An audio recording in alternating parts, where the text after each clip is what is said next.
The massive doors opened with a sound like thunder rolling across mountains. Ambassador David Kane stepped through them and stopped. He had prepared himself for this moment. He had studied every available record. He had reviewed thousands of hours of footage. But nothing could have prepared him for the reality of the Grand Council chamber. The room stretched upward for what seemed like kilometers. Crystalline walls pulsed with soft blue light that seemed to breathe. Floating platforms filled the space in every direction, each one holding a representative from a different species. Some were humanoid, others defied description.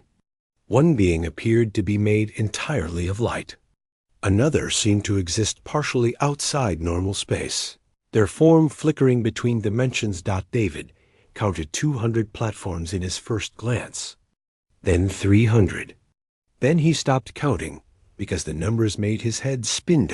At the center of it all, suspended in midair by technology David could not comprehend, was a circular platform of black stone. That was where he was meant to stand. A voice spoke directly into his mind. Human representative. Approach the judgment circle. David walked forward. Each step echoed through the enormous chamber, despite the impossibility of sound carrying so far. He reached the edge of the black platform, and a beam of light lifted him gently upward. Within seconds he stood at the chamber's center, surrounded on all sides by alien observers. State your designation, the voice commanded.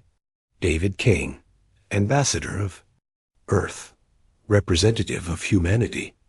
A ripple of movement passed through the assembled aliens. David heard sounds that might have been laughter or contempt or simple curiosity. He could not tell which dot from the highest platform. A being that resembled a massive insect covered in gleaming bronze armor leaned forward. I am Prime Arbiter Vex. You stand before the Galactic Council, accused of violating the colonization accords. How does your species answer? David took a breath. This was the moment everything depended on. Humanity denies all charges. We have violated no accords because we never agreed to any accords. We were never informed such accords existed. The chamber erupted. Thousands of voices spoke at once in languages David could not understand. The translation field in his mind struggled to keep up. Vex raised one armored limb, and silence fell. Ignorance is not a defense. The colonization accords have governed galactic expansion for 50,000 years. Every species that reaches the stars is bound by them. Every species that is contacted and informed, David corrected. We received no contact, no warnings, no explanations. We simply found empty worlds and settled them, as any species would. Another voice spoke from a platform to David's left. This being was reptilian, covered in scales that shifted color like oil on water. You settled 7 worlds in the restricted zones, worlds marked with beacon warnings in every known language. You cannot claim ignorance when the warnings were clear. We found no beacons, David said. We found no warnings. We found 7 uninhabited worlds with breathable atmospheres and suitable gravity. We established colonies according to our own laws and customs. Lies, the reptilian hissed. Every restricted zone world has beacons. Standard council procedure for 10,000 years. David reached into his jacket and pulled out a data tablet. I have survey records from all 7 worlds. Complete sensor sweeps. Detailed analysis. There were no beacons. No artificial structures of any kind. Just empty planets. He activated the tablet and holographic displays materialized around him, showing the survey data. Vex studied them for a long moment. These records could be falsified, another council member said. This one appeared to be made of living crystal that refracted light into rainbow patterns. They could be, David agreed. But I have something else. Something that cannot be falsified. He pulled up another set of data. 3 weeks ago, One of our colony ships reported finding wreckage in orbit around the fourth world we settled. Old wreckage. Very old. We recovered pieces and analyzed them. The holographic display showed twisted metal and strange technology. The wreckage matches the construction patterns of Council beacon satellites, except it has been deliberately destroyed. Not by accident. Not by natural decay. Someone shot these beacons down. Silence fell across the chamber. David could feel the weight of thousands of eyes upon him. You suggest someone sabotaged the warning beacons? Vex asked slowly. I suggest exactly that, David said. Someone wanted humanity to settle restricted zone worlds. Someone wanted us to violate the colonization accords. Someone set us up to stand exactly where I am standing right now. The murmurs returned, louder this time. David pressed his advantage. I have analyzed the wreckage dating. The beacons were destroyed approximately 200 years ago, long before humanity developed faster than light travel, long before we could have posed any threat. Someone planned this generations in advance. Who? Demanded the crystal being. Who would do such a thing? That is an excellent question, David replied. And I believe the answer is somewhere in this chamber. Because whoever did this knows Council procedures, knows beacon technology, knows the restricted zones. This was not random vandalism. This was a carefully planned operation to frame humanity for crimes we did not commit. Vex's armored form seemed to vibrate with emotion. You accuse a council member of conspiracy? I accuse someone of conspiracy, David said carefully. Whether they sit on this council or serve it or manipulate it from outside, I cannot say. But the evidence is clear. The beacons were destroyed deliberately. Humanity was set up. And now we stand accused of crimes that someone else engineered. Another voice spoke from the shadows of an upper platform. David could not see the speaker clearly, only a vague silhouette. Even if we accept your theory, human, you still violated the accords. The beacons were meant to warn you. Their absence does not grant you permission. How could we seek permission for something we did not know existed? David shot back. We are a young species. We have been traveling between stars for less than 50 years. We found empty worlds and settled them. That is not a crime. That is survival. The restricted zones are restricted for a reason, the shadowy figure replied. Those worlds contain dangers, resources that must be carefully managed. Your ignorant colonization threatens the stability of entire sectors. David felt his patience wearing thin. Then perhaps the Council should have contacted us sooner. Perhaps instead of watching us develop in isolation, you could have sent ambassadors, teachers, warnings, anything other than silence followed by accusations. The Council does not interfere with developing species, Vex stated. It is fundamental law. So you watch us struggle and grow and reach the stars, all while knowing we are heading toward disaster. David shook his head.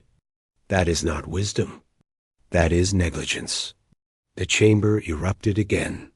This time, Vex did not call for silence. The Prime Arbiter seemed lost in thought, studying the holographic evidence that still floated around David. Finally, after what felt like hours, but was probably only minutes, Vex spoke again. Human, your evidence raises troubling questions. Questions that deserve investigation. But you still stand accused of settling forbidden worlds. The colonies must be evacuated. Your species must withdraw from the restricted zones immediately. No, David said quietly. The single word fell like a stone into still water. Ripples of shock spread through the chamber. No? Vex repeated, as if the word were foreign. We will not abandon our colonies, David said firmly. 50,000 people live on those worlds. They have built homes, farms, communities. They have done nothing wrong.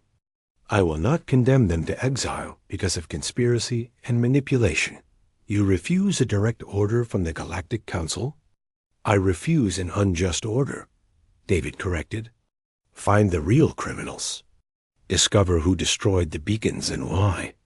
Prove that humanity knowingly violated your laws. Until then, our colonies stay exactly where they are. Vex rose to full height, armor gleaming. You understand what you are doing? You are defying the highest authority in the galaxy. You are choosing confrontation over cooperation. David met the Prime Arbiter's gaze without flinching. I am choosing justice over convenience. And I am putting the Council on notice. Humanity will not be scapegoated. We will not be bullied. We will defend ourselves and our people against any threat, even threats wearing the mask of legitimate authority. The chamber fell silent.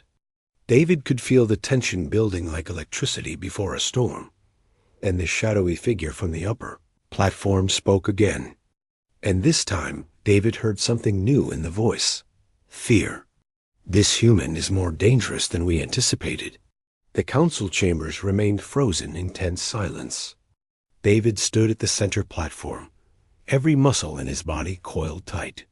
He had just defied the most powerful governing body in the known galaxy. Now he waited to see if they would back down or crush him. Prime Arbiter Vex finally spoke. You are bold, human. Foolishly bold. But your defiance changes nothing. The law is clear. Then change the law, David replied. You claim to govern fairly. You claim to represent justice for all species. Prove it. Investigate what really happened before you punish the innocent. A new voice entered the conversation. This one came from a being that looked almost human, except for the silver skin and eyes that glowed with inner light. I am Council Member Terra of the Luminari. I propose a temporary suspension of the evacuation order while an investigation is conducted. Several platforms erupted with objections. The reptilian being who had spoken earlier rose from its seat. Unacceptable. The human colonies are in restricted zones. Every day they remain there increases the danger. What danger exactly? David asked.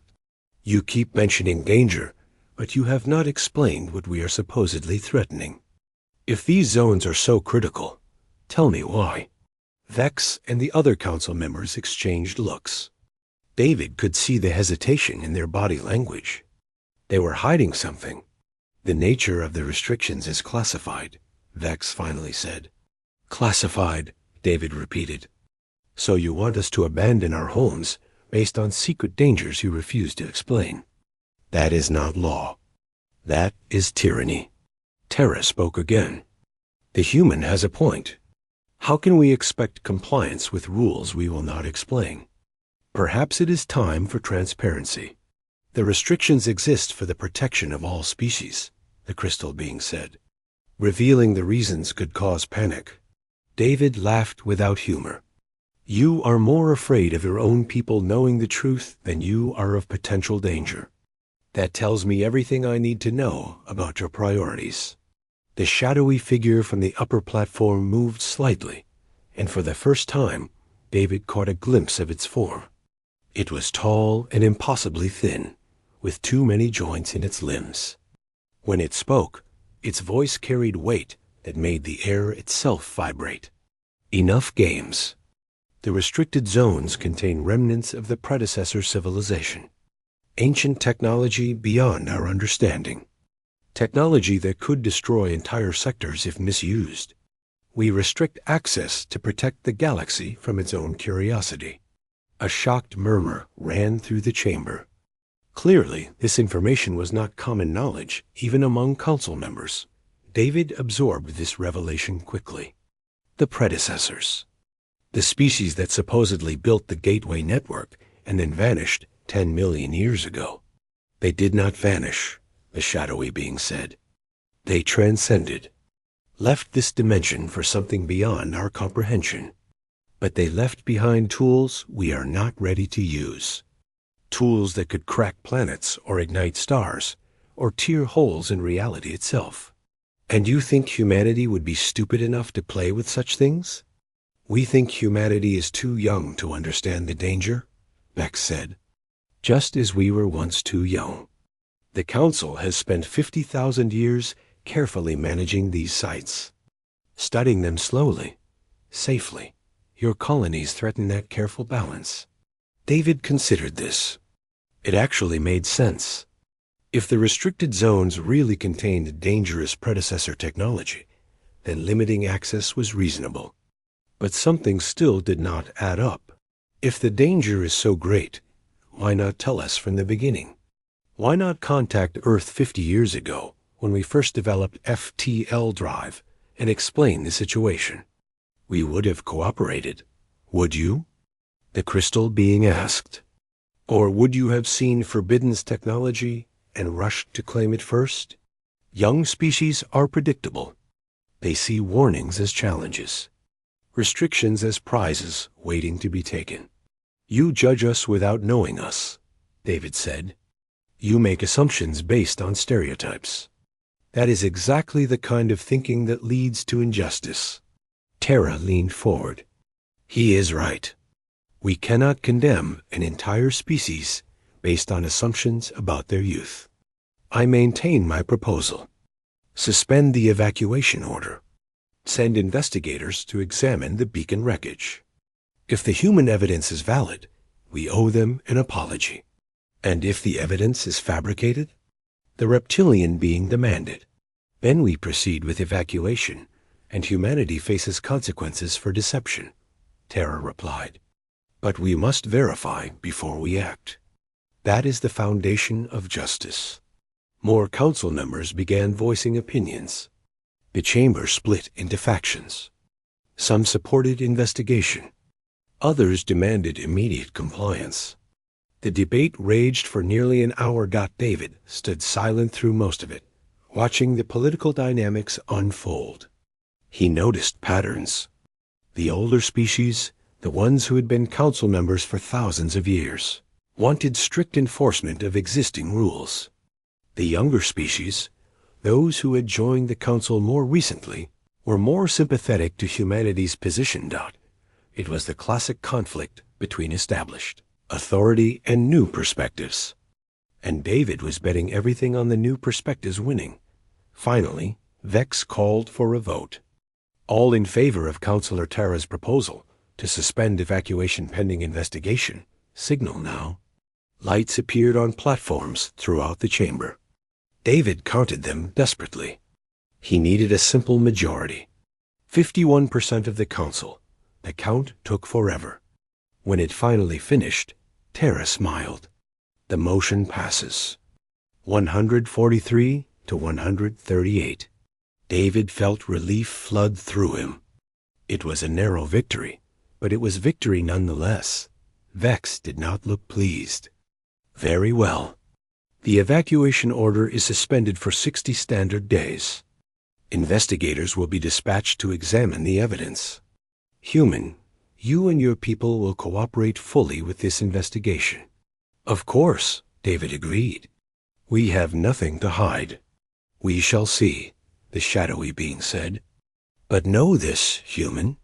If your evidence proves false, if this is deception, the consequences will extend far beyond simple evacuation. Your entire species will be declared hostile. Earth itself will face sanctions. I understand, David said. And I accept those terms because I know you're telling the truth. The session was adjourned. Platforms began descending as council members departed. David's own platform lowered him back to the chamber floor. As he walked toward the exit, Terra intercepted him. That was impressive, the luminary said. Few species stand so firm against the council on their first appearance. I did not have much choice, David replied. Back down and my people lose their homes. Stand firm, and at least we have a chance. It was still brave, Terra said. Or foolish. Time will tell which. But I wanted you to know that you have allies on the council. Not many, but some. Remember that in the days ahead. Thank you, David said sincerely. Can I ask you something? Of course. Why did you support us? You do not know if we are telling the truth. Tara's glowing eyes studied him carefully. Because I remember when my species first joined the council. We were dismissed as primitive. Our concerns were ignored. Our perspectives were rejected. It took centuries for us to gain respect. I do not wish to see another species face the same struggle if it can be avoided. She paused. And because your evidence seemed genuine. I have studied beacon technology. What you described, the deliberate destruction, the timing, it all fits a pattern of sabotage. Someone did set you up. The question is who and why. Do you have theories? Several, Tara admitted. But theories without proof are just suspicions. The investigation will reveal the truth. I hope for your sake that the truth supports your claims. It will, David said with more confidence than he felt. Tara departed, and David continued toward the exit. As he reached the massive doors, he glanced back at the chamber one last time. Somewhere in this vast assembly was the person or persons who had sabotaged the beacons. Someone who wanted humanity to fail. Someone who had planned this for 2 centuries. David needed to find them. Before they found another way to destroy everything. He was fighting for. He stepped through the doors and they closed behind him with the same thunderous sound. In the corridor outside, his security team waited nervously. How did it go? Asked Captain Rodriguez, head of his protection detail. We survived, David said. We have 60 days to prove our innocence. And if we cannot? David looked at the young captain. Then we find out how far humanity is willing to go to defend itself. I hope it does not come to that. But we need to prepare for the possibility. They walked together through the corridors of the council complex. David's mind was already racing ahead, planning next steps, considering strategies, anticipating threats. 60 days to solve a 200-year-old conspiracy. 60 days to prove humanity deserved. A place among the stars. 60 days to prevent a war nobody wanted, but everyone might get anyway. Countdown had begun. David Kane sat in his temporary quarters, aboard the council station, reviewing data on his tablet. 3 days had passed since the hearing. 3 days since the 60-day countdown began. And 3 days of getting absolutely nowhere with the investigation. The council investigators were thorough but slow. They examined every piece of wreckage David's people had recovered. They analyzed the dating methods. They questioned the colony surveyors. Everything was done by the book with painful attention to detail, but they were not looking for who sabotaged the beacons. They were only verifying that the beacons had been sabotaged. It was technically what David had asked for, but it missed the larger question. A chime at his door interrupted his thoughts. Enter. Captain Rodriguez stepped inside. Sir, you have a visitor. She refused to give her name, but she claims to have information about the beacon sabotage. David sat up straight. Did you scan her? Clean. No weapons. No surveillance tech. She is either legitimate or very good at hiding her tools. Send her in. But stay close. Rodriguez nodded and withdrew. A moment later, a figure entered the room. She was humanoid, shorter than average, with skin that seemed to shift between blue and green, depending on the light. Her eyes were entirely black, without visible pupils. Ambassador Kane, she said in accented English. Thank you for seeing me. You have me at a disadvantage, David replied. You know my name, but I do not know yours. Call me Kuss. My real name would be difficult for your tongue to pronounce. What species are you? Nalari. We are a minor member of the Council. Only 200 years since we gained full membership status. She glanced around the room nervously. May I sit? What I have to say will take some time. David gestured to a chair. Please. You said you have information about the beacon sabotage. Cass sat down and folded her hands in her lap. I do, but first I need to know something. How far are you willing to go to protect your people? As far as necessary, David said without hesitation. Why? Because what I am about to tell you could start a war. Not between humanity and the Council. Between factions within the Council itself. The stability you see, the order, it is all an illusion. Beneath the surface, we are fracturing. Have been for thousands of years. David leaned forward. Explain. Cass took a breath. The Galactic Council is old. So old that many of its founding principles have been forgotten. It began as an alliance of equals. Species working together for mutual benefit. But over time, power concentrated in the hands of a few. The original members, the ones who founded the Council, they became an elite. A ruling class. Prime Arbiter Vex and the others, David said. Yes, they and their predecessors. For 30,000 years, they have held absolute authority. They make the laws. They interpret the laws. They enforce the laws. And they have used that power to maintain their positions. That sounds like standard corruption, David observed. Unfortunate, but not exactly surprising. It goes deeper than corruption, Cass said. The founders, as they call themselves, they control which species are allowed to join the Council. They control how quickly new members gain full voting rights. They control access to the most advanced technologies, all to ensure that no new species ever becomes powerful enough to challenge them. She leaned closer. Your people threaten that control, not because you are aggressive, not because you are dangerous, but because you are competent. You developed FTL technology faster than any species in recorded history. Your science advances at a rate it terrifies the founders. In another century, maybe less, you could rival their technological capabilities. So they want to suppress us, David said, understanding dawning. The restricted zones, the accusations, all of it is designed to limit our growth. Exactly. But they needed a legitimate excuse. They could not simply declare you too successful. That would expose their true motives. So they engineered a situation where you would violate Council law.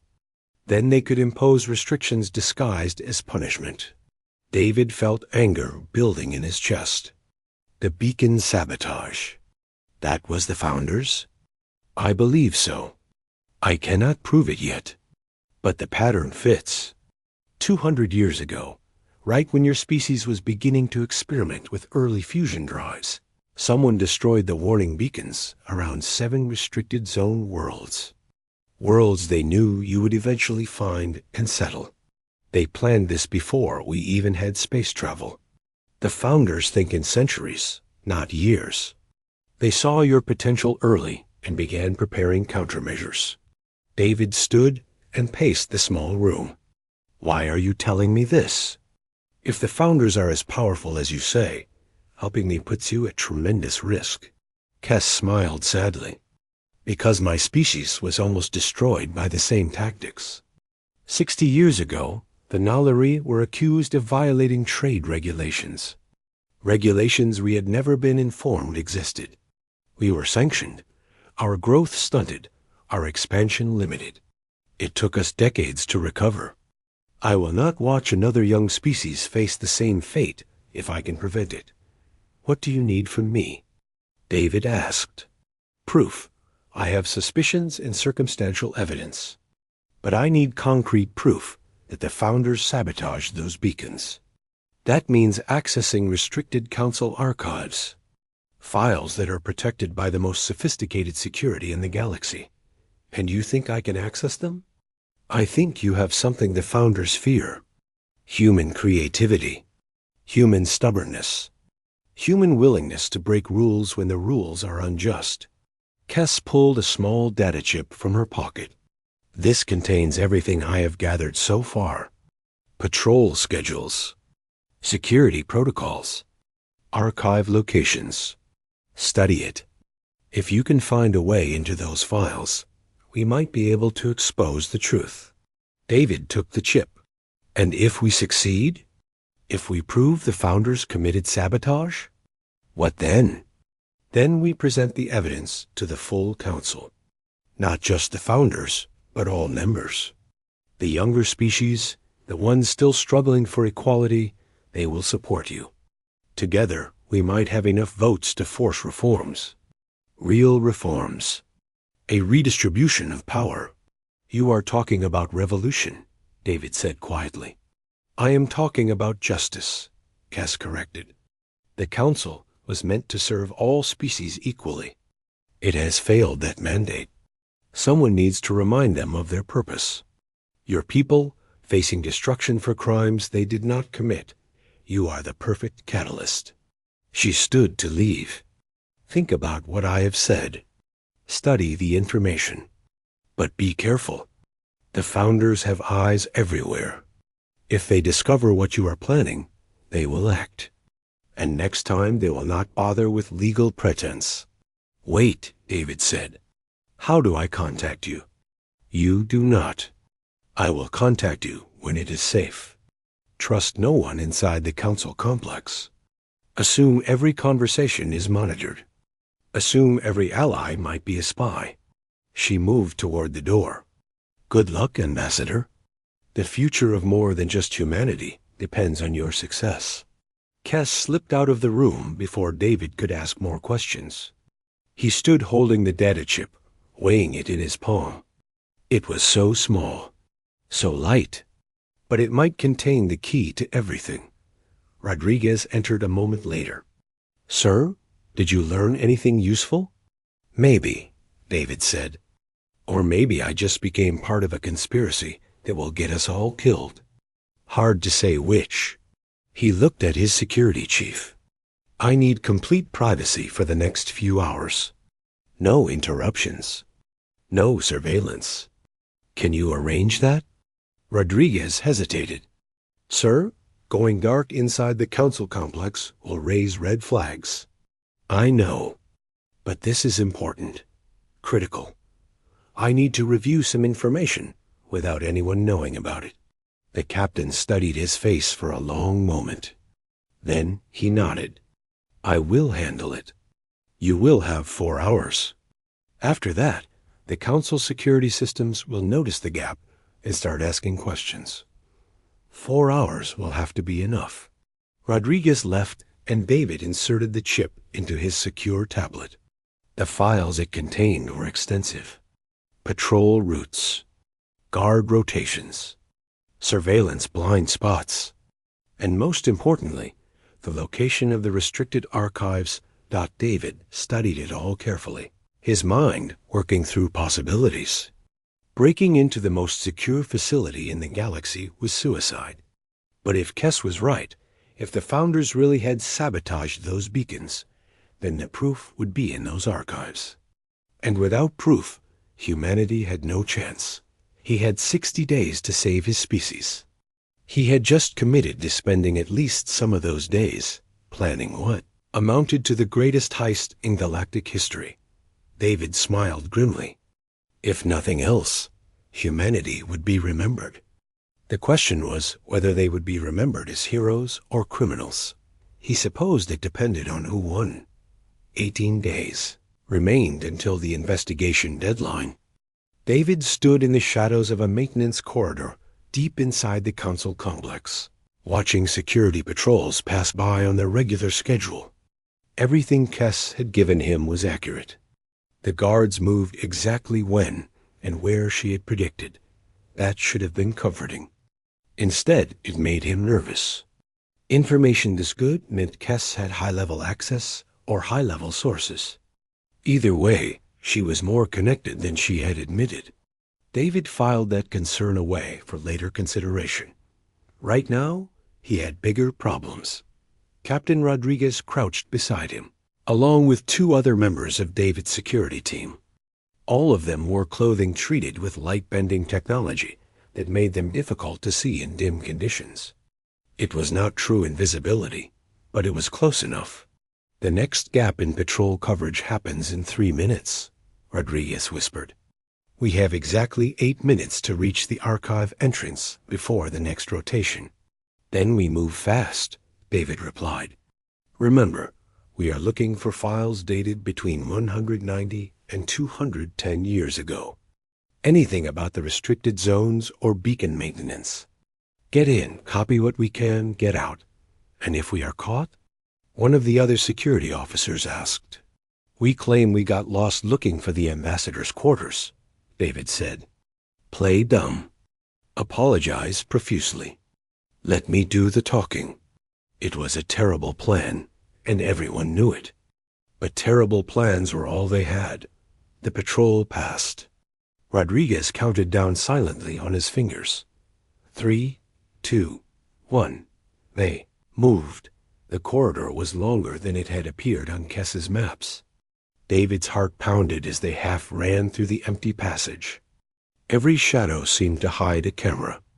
Every sound could be an alarm. They reached the archive entrance with 40 seconds to spare. The door was sealed with a biometric lock, keyed to authorized council members only. David pulled out a small device Kess had included with her data chip. She had claimed it could spoof most council locks. He pressed it against the lock panel and waited. Seconds ticked by. The device hummed softly. The lock turned green and the door opened. Inside now, David hissed. They piled through the entrance and the door sealed behind them. For a moment, they stood in darkness. Then emergency lighting activated, bathing the room in pale blue illumination. The archive was enormous. Rows of data storage units stretched into the distance. Each unit contained countless files from thousands of years of council history. Finding anything specific would be like finding a single grain of sand on a beach. Spread out, David ordered. Look for storage units labeled with dates around 200 years ago. They split up and began searching. David moved down one aisle, checking labels. The filing system was partially in languages he recognized and partially in symbols he could only guess at. He found sections marked with dates, but they were not organized chronologically. Some ancient files sat next to recent ones, with no apparent logic to the arrangement. Over here, Rodriguez called quietly. I found a section on restricted zones. David hurried over. The captain had located a storage unit whose label included symbols David recognized from the restricted zone maps. He connected his tablet and began downloading files. The data transfer was agonizingly slow. David watched the progress bar crawl forward while checking his chronometer. They had been inside for 4 minutes. 4 minutes left before the next patrol dot at 3 minutes remaining. The download was only 60% complete. Come on, David muttered. Faster. One of the other security officers appeared from another aisle. Sir, I found something strange. A section of units that have been physically damaged. Looks deliberate. Show me. David followed her to a section near the back of the archive. Several storage units bore marks of obvious destruction. Their casings were cracked. Their data cores were exposed and scorched. Someone destroyed these, David said. Recently, too. Look at the burn patterns. These are fresh. What files were they? Rodriguez asked, having joined them. David checked the labels. His blood ran cold. Beacon maintenance records. All of them. Someone wiped them out. The founders, Rodriguez said. They knew we would come looking. Or they were covering their tracks regardless, David replied. Either way, we need those files from the other unit. How is the download? They rushed back. The progress bar showed 92%. David's chronometer showed 1 minute before the next patrol. We are not going to make it, Rodriguez said. We have to. David stared at the screen, willing it to move faster. 95%, 97, 90-9. Complete. David yanked the connection cable free and shoved the tablet into his jacket. Move, Now, they sprinted for the exit. David used Kess's device again to open the door. They spilled into the corridor just as lights appeared at the far end. The patrol was early. Back against the wall, Rodriguez ordered. Activate camouflage. They pressed themselves into the shadows and triggered their light-bending clothing. The effect was not perfect, but in the dim corridor, it might be enough. The patrol approached. 2 guards in heavy armor, carrying weapons that hummed with barely contained energy. They walked slowly, scanning their surroundings with practiced eyes. David held his breath. The guards passed within meters of their position. One of them paused, head turning as if sensing something wrong. "You hear that?" The guard asked his partner. "Hear what?" "Thought I heard something." "Probably nothing." They continued on. David waited until they rounded the corner before allowing himself to breathe again. "That was too close," Rodriguez whispered. "Agreed. Let us get back to quarters before our luck runs out." They made their way back through the complex without further incident. Once safely inside David's rooms with the door sealed and security actively jamming any surveillance, David pulled out his tablet. "Let us see what we got." The files were extensive. Maintenance logs, inspection reports, communications between beacon operators and council administrators. David scanned through them quickly, looking for anything from 200 years ago. Most of the records from that period were routine, standard operations, normal maintenance cycles. Then David found something that made his pulse quicken, a communication dated 201 years ago, from a beacon maintenance supervisor to his council overseer. The message was brief. Request permission to investigate unusual energy readings detected at 7 restricted zone beacons. Readings suggest possible sabotage or technical malfunction. The response came 2 days later. Permission denied. Readings are likely sensor error. Continue normal operations. David scrolled further. 3 weeks later, another message from the same supervisor. Beacons at 7 sites have gone completely offline. Sending repair teams immediately. The response: stand down all repair teams.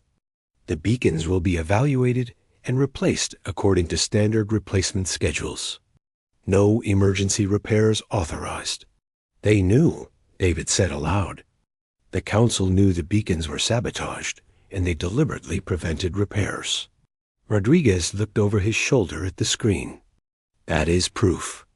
Maybe, but it does not tell us who gave the orders. The responses are from a council overseer, but there is no name attached. Just an identification code. David copied the code and cross-referenced it with council personnel records. The search took several minutes. When the result appeared, he felt vindication and dread in equal measure. The code belonged to an administrative position that no longer existed. But the person who had held that position 200 years ago was listed in historical records. It was the predecessor of Prime Arbiter Vex. We have them, David said quietly. This proves the leadership knew about the sabotage and covered it up.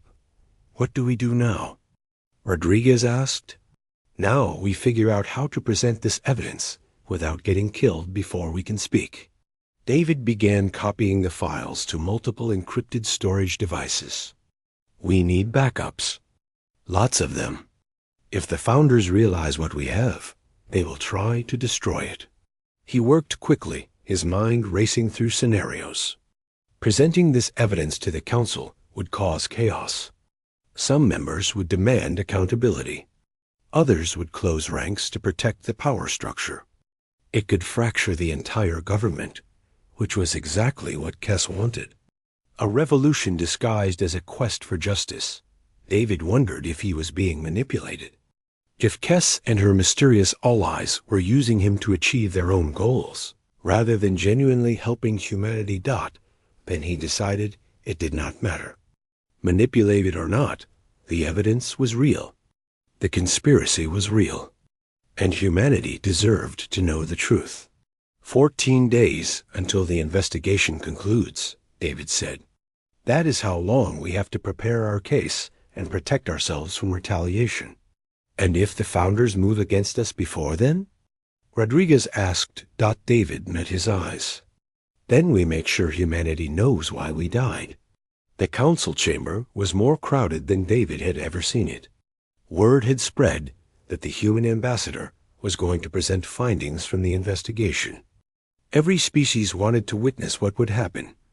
David stood at the center platform, the familiar weight of thousands of eyes upon him. But this time he was not alone. Behind him, projected on holographic screens, were the faces of Earth's leadership. President Martinez, General Thompson, Director of Intelligence Kowalski, all of them watching from Earth, ready to witness humanity's moment of truth. Prime Arbiter Vex called the session to order. Ambassador Kane, you requested this emergency assembly. The floor is yours. David activated his presentation. The first image appeared, showing the wreckage of the destroyed beacons. 60 days ago, I stood here accused of violating the colonization accords. I presented evidence that the warning beacons had been sabotaged. The council agreed to investigate. That investigation has now concluded. He pulled up new images, technical analysis, dating confirmation, expert testimony. The council's own investigators have confirmed my initial findings.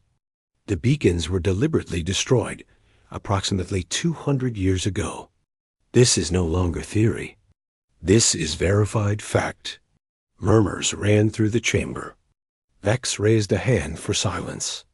This confirms what you claimed, but it does not identify the perpetrators. No, David agreed. The physical evidence alone does not. However, during the investigation, I was approached by someone with information about possible motives for the sabotage.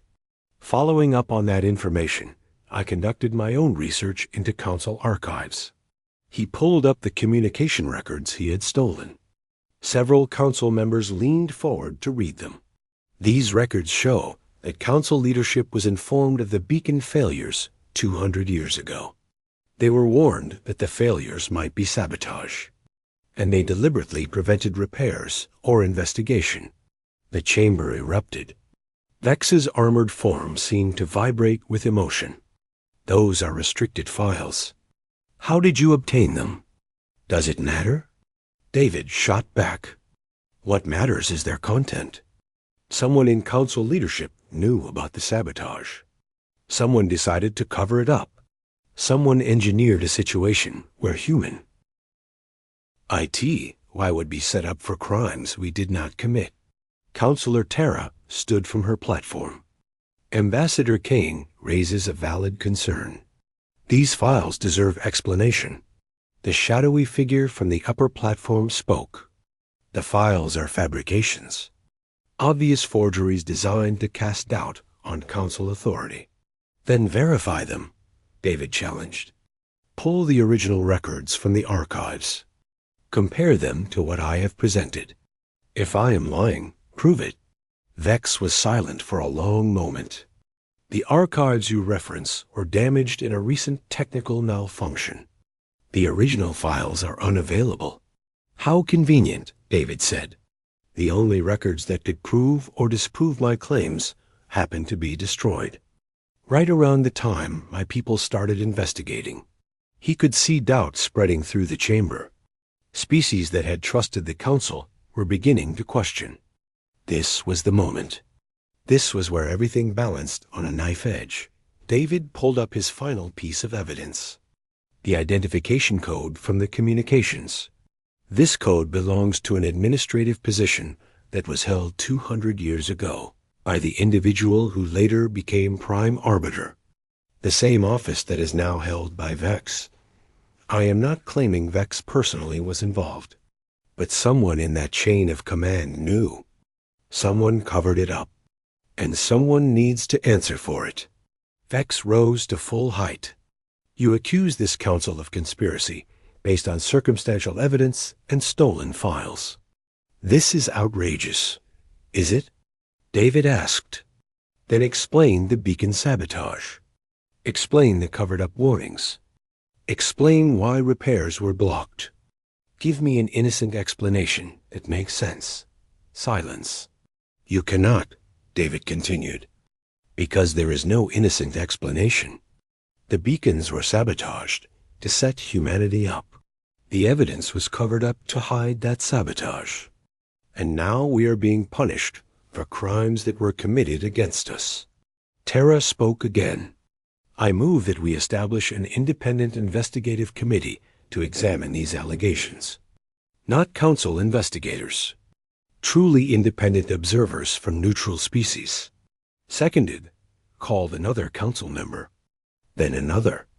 And another. Vex looked around the chamber and seemed to realize the tide had turned. Very well. We will establish such a committee.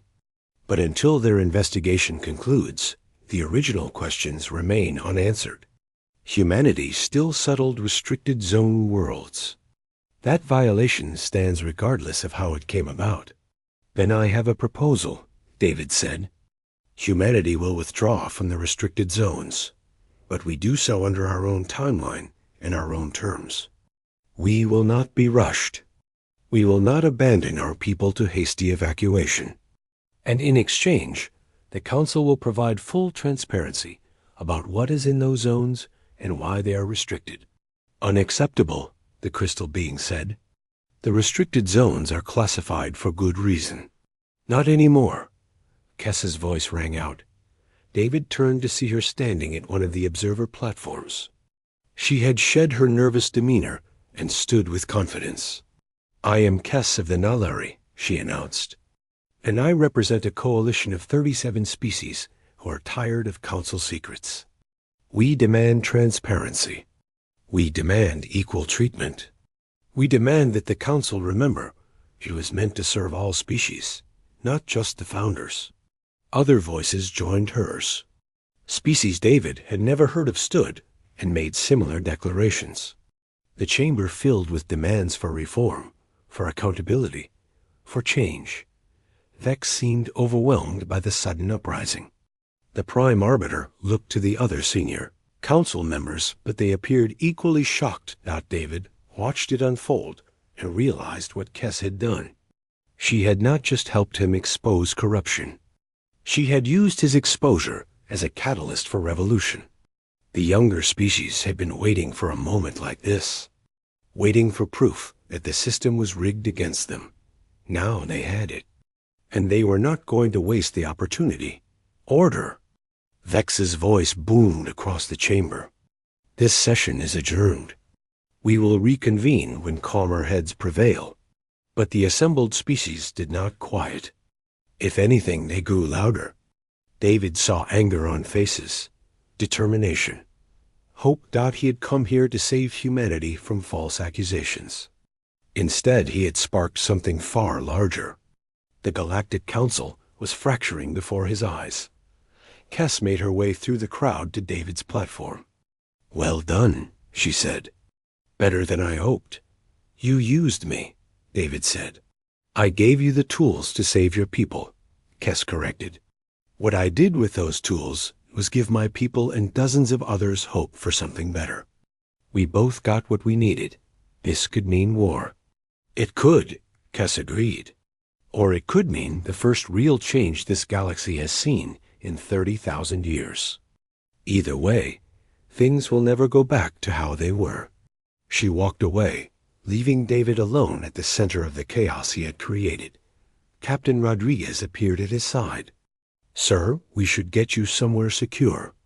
If the founders decide to retaliate, let them try, David said. We have copies of everything stored safely. If something happens to me, the information releases automatically. They know that. He looked around the chamber at the arguing factions, the demanding voices, the species finally standing up for themselves. We did not plan this, Rodriguez said. No, David agreed. But maybe it needed to happen anyway. In the days that followed, the council complex became a powder keg. Negotiations happened constantly. Factions formed and dissolved. The founders tried desperately to regain control while the younger species pushed for reforms. Humanity sat at the center of it all. The species that had asked uncomfortable questions and exposed uncomfortable truths. Eventually, a compromise emerged. The council would remain, but its powers would be limited. A new governing charter would be written with input from all species. The restricted zones would be open to supervised scientific study, and humanity's colonies would remain, but under joint oversight until the situation stabilized. It was not perfect. No one was completely satisfied. But it was change. Real change. David stood in the observation deck of the council station, looking out at the stars. Earth was out there somewhere, 50 light years away. His home, his people, he had saved them. But he had also changed the galaxy forever. Whether that change would ultimately be good or bad, only time would tell. The elders warned the galaxy about species like yours. A voice said behind him that David turned to find the shadowy figure from the council. Up close, he could see details. Ancient features. Eyes that had seen millennia pass. You are one of the founders, David said. I am. And I wanted to tell you personally that you were right. We did engineer the beacon sabotage. We did cover it up. We did try to suppress your species before you became a threat. Why admit it now? Because it does not matter anymore. The damage is done. The system we built is crumbling. And honestly, I am relieved. The ancient being moved to stand beside David at the window. We maintained order for so long that we forgot why order mattered. We preserved peace so carefully that we forgot peace without justice is just tyranny wearing a smile. You reminded us, painfully, but necessarily. What will you do now? David asked. Step down. Most of us are. Let younger species take the lead. Maybe fresh perspectives will build something better than we did. The being turned to leave, but paused at the doorway. The elders did warn us about species like yours. But they were not warning us you are dangerous. They were warning us you are necessary. Every civilization needs someone willing to ask the hard questions, to challenge the comfortable lies, to demand better even when better seems impossible. Thank you for being that species, even if we hated you for it. The founder departed, leaving David alone with his thoughts and the infinite stars. Somewhere out there, Earth spun through space, unaware that one of their own had just reshaped galactic civilization. They would learn eventually. The news would spread, and humanity would have to decide what kind of galactic citizens they wanted to be. The species that asked questions. The species that demanded justice. The species that refused to accept things simply because that was how they had always been. It was a heavy responsibility. But as David looked out at the galaxy humanity was now a full part of, he thought they might be ready for it. Or at least, they would learn to be, because that was what humanity did. They learned. They adapted. They grew. And they never ever stopped asking why. Retry Claude can make mistakes. Please double-check responses. Sonnet 4.5.